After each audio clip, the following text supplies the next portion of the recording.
Welcome back to the Sports News Analysis YouTube channel. My name is Mike. Leslie Frazier has been just announced, has been let go by the Minnesota Vikings, fired as head coach here after 4 years at the helm in Minnesota. He finished his career there 21-32-1 overall, 5-10-1 this season. His tenure obviously highlighted last year when they did qualify for the playoffs on the heels of that sensational season by Adrian Peterson. But Leslie Frazier out as coach. And I think the reasons you can look at him getting fired are threefold. Number one, and I think first and foremost, is the fact that the Vikings are moving into a new stadium, okay, and they want to make a splash at that head coach position. They're going to be selling PSLs, the personal seat licenses, and the thinking probably is in order to get people to pony up that money, make a splash, get a head coach in there or a new head coach, some new blood in there to inject some life into the franchise. I think that's first and foremost one of the main reasons for this move. Secondly, has to do with the Vikings play on the field.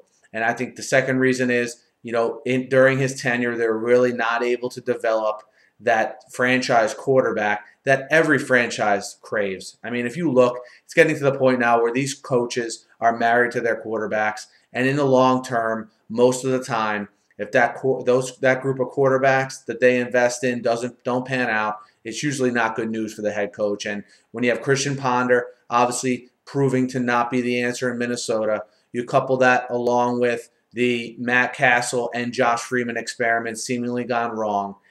You get a team that was largely inconsistent, and you get an offense that was too heavily dependent on certainly Adrian Peterson. And, while sometimes we think of him as Superman, you still need a quarterback there to develop, consistent success year in and year out as an offense. So I think that's the second reason why you're seeing Frazier go. And lastly, the defense. I mean, the defense allowed an NFL high 480 points this year. That can't be forgotten because I know that defense is young. They have a lot of young parts that I think eventually would be better. But this is a results now league. And when you're a defensive-minded coach and your defense allows 480 points, the most in the league, that just doesn't bode well for your future either. So I think when you look at the stadium situation and them wanting to make a splash, the lack of production at the quarterback spot really throughout his tenure, and also, the defense allowing all those points. Now, does all that stuff fall at his feet? No. I mean, is it his fault that the front office maybe invested in quarterbacks they shouldn't have?